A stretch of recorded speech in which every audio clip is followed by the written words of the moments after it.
तो hello students, I am your friend. और आप तो समझ गए होंगे कि पहला जो लेसन है sweetest love I do not हम लोग समाप्त कर चुके हैं। Today I am going to start the next poem, song of myself. This poem has been composed by Walt Whitman. तो इस कविता को पढ़ने के पहले हम पहले देखेंगे कि जो कवि हैं वाल्ट व्हिटमैन साहब, उनकी थोड़ा सा हम जीवनी के बारे में पता करेंगे। तो स्टूडेंट्स मेरे साथ आप बने रहें और आपसे ये एडवाइस है कि अगर ये वीडियो अच्छा लगे तो प्लीज़ चैनल को सब्सक्राइब कर ले, बेल आइकन को भी प्रेस कर दे, लाइक करें ताकि आपको लेटेस्ट नोटिफिकेशंस मिलते रहें। तो सॉन्ग ऑफ माई सेल्फ, तो सॉन्ग मतलब क्या होता है? गीत, एक्सिव प्रोनाउन है, यानी सॉन्ग मतलब गीत, माई सेल्फ में स्वयं, माने स्वयं का गीत, स्वयं का गीत। और वाल्ट व्हिटमैन ये कवि है, यानी इस कविता को कंपोज करने कौन है? वाल्ट व्हिटमैन साहब। तो चलिए सबसे पहले हम देखते हैं यहाँ पे Walt Whitman 1892 the People's Poet is perhaps the most individualistic literary figure that America has ever produced। तो फ्रेंड्स सबसे पहले जो आपका डिफ़िकल्ट वर्ड्स है ना, कठिन शब्द है, उसके बारे में डिस्कस करेंगे। परहैप्स का मतलब क्या होता है? शायद। पीपल मतलब लोग, पोएट मतलब कवि, और इंडिविजुअलिस्टिक का मतलब होता है व्यक्तिपरक, व्यक्तिगत, और लिटरेरी फिगर मतलब होता है साहित्यिक तस्वीर। अमेरिका जानते हैं, कंट्रीज़ के नाम, प्रोड्यूस मतलब जन्म लेना। तो यहाँ पे देख सकते हैं कि वाल्ट व्हिटमैन साहब का जो जन्म है वो 31 मई 1819 ईस्वी को हुआ था। तो जन्म हुआ, याद रखेंगे, 31 मई 1819 को। और इनका जो मृत्यु हुआ था, मृत्यु 1892 ईस्वी को हुआ था, है ना। द पीपल्स पोएट यानी यह लोगों के कवि हैं। इज परहैप शायद द मोस्ट इंडिविजुअलिस्टिक से, और इस सबसे ज़्यादा व्यक्तिपरक कवि कहा जाए, लिटरेरी फिगर। और इनके अंदर एक क्या था? व्यक्तिपरक थे, और इनके अंदर क्या? साहित्यिक तस्वीर था। और निश्चित रूप से स्टूडेंट्स की रियली है कि जब तक हम अपने बारे में सही से नहीं जान पाएंगे तब तक दूसरों को हम दुख दर्द या दूसरे के बारे में सही रूप से नहीं पहचान पाएंगे। तो वाल्ट व्हिटमैन साहब सबसे ज़्यादा व्यक्तिपरक और साहित्यिक फिगर था। दैट कि America has ever produced, America ने कभी ऐसे कवि को जन्म दिया है। अमेरिका ने कुछ ऐसे कवि को जन्म दिया है जो बिल्कुल व्यक्तिपरक हैं, स्वयं को काफ़ी समझते हैं, है ना।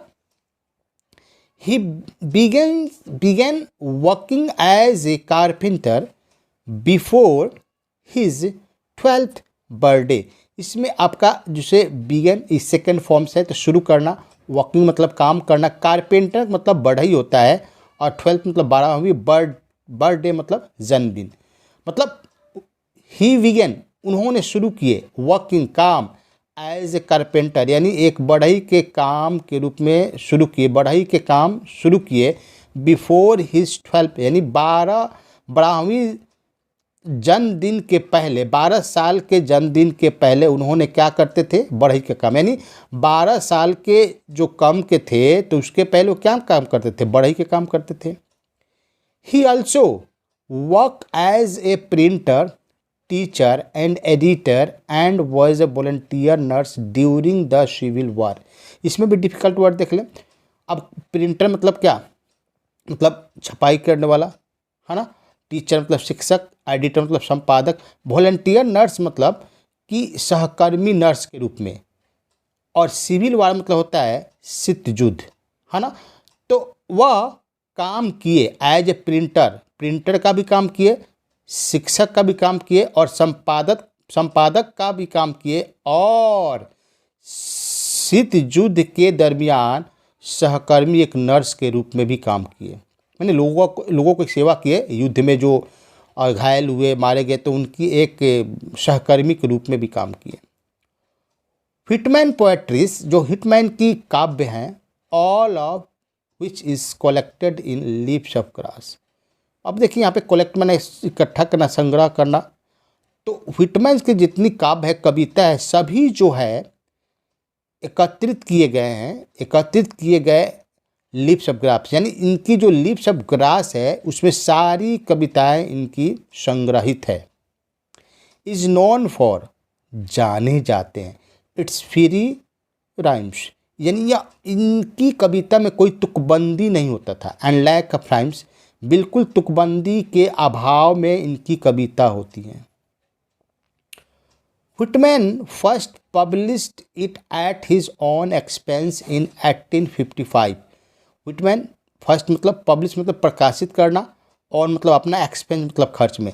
Whitman ने पहला प्रकाशित किए his on expense in 1855। Whitman ने 1855 ईस्वी में अपने खर्च पे पहली कविता को प्रकाशित किए। However, इस प्रकार the free forms of the poem and the joyful dedication to the importance of the Indian। हाँ, अब इस प्रकार उनकी जो कविता थी बिल्कुल कहा जाए फ्री और एक आनंदपूर्ण समर्पण था, इसीलिए इनको व्यक्तिगत का महत्व इन्होंने बताया, इम्पोर्टेंस ऑफ इंडिविजुअल का। वेर नॉट वेल रिसीव्ड, मतलब ये अच्छाई प्राप्त नहीं किए एट फर्स्ट, यानी जब ये प्रकाशित किए तो इनकी अच्छाई मतलब अपनी कंट्रीज में इसकी पहचान नहीं मिली। इनफैक्ट वास्तव में हिज कलेक्शन ऑफ पोएम, उनकी जो कविताओं का संग्रह है, cost Whitman his job as it was taken to be obscene मतलब अश्लील, इन अश्लीलता के कारण से उनकी नौकरी भी गई, है ना।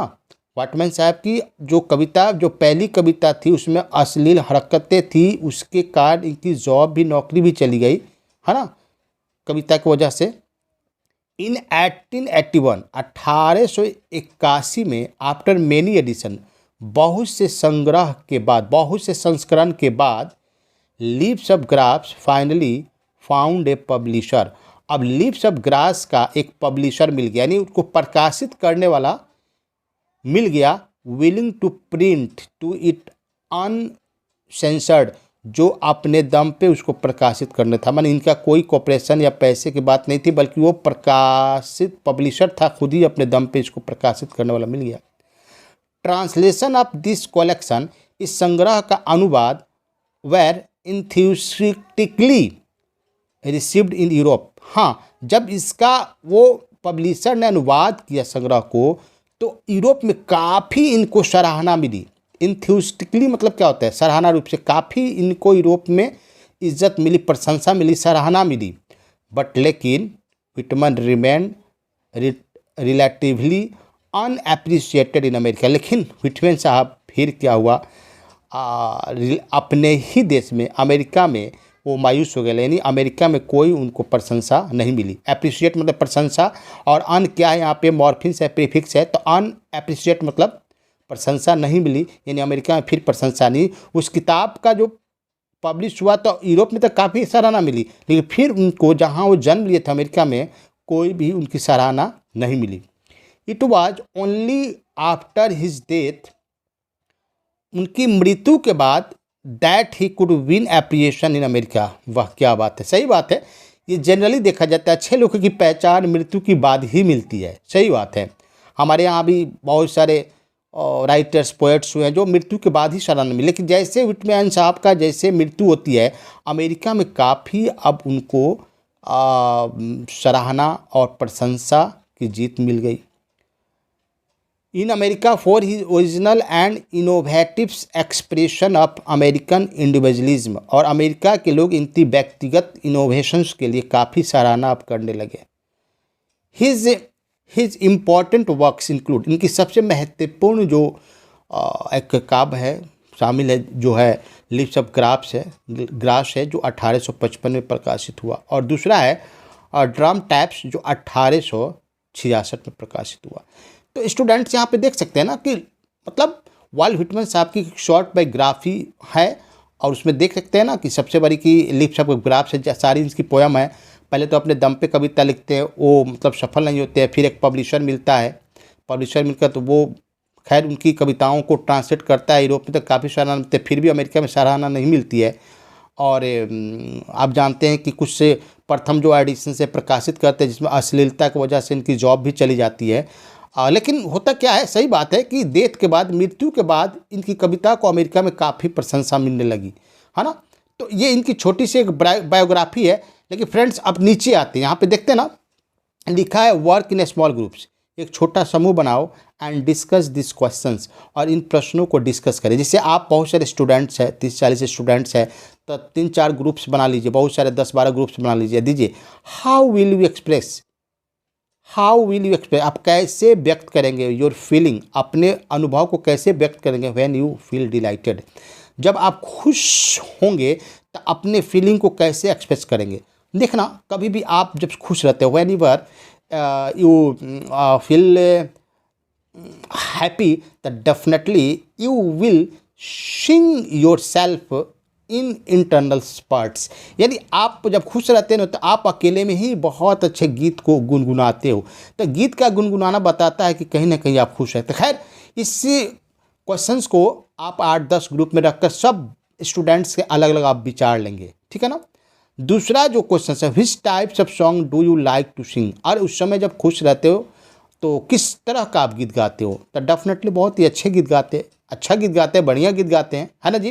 लेकिन ये जो क्वेश्चंस सारे ग्रुप्स में रखना है, आज सब ग्रुप्स का अपना अपना मतलब एक कमेंट्स होंगे कि क्या कह रहे हैं। और थर्ड है, in which does our singing reveal our mood, हमारे मिजाज को गीत गाने का कब प्रकट होता है, हमारे मूड कब प्रकट होते हैं गीत गाने के लिए। डेफिनेटली जब खुश होते हैं, जब कि बिल्कुल दिल अंदर से आनंदित रहता है, तब जाके मूड बनता है गीत गाने के लिए। लेकिन ये क्वेश्चन सब ग्रुप में रखेंगे और सब ग्रुप्स के लोग अलग अलग कमेंट्स करेंगे, तो क्या होता है कि एक अलग ही विचार, डिफरेंट आइडियाज़ मिलते हैं। उस आइडियाज़ के जब कलेक्शंस करते हैं तो बहुत सारे एक विचार प्रस्तुत होते हैं।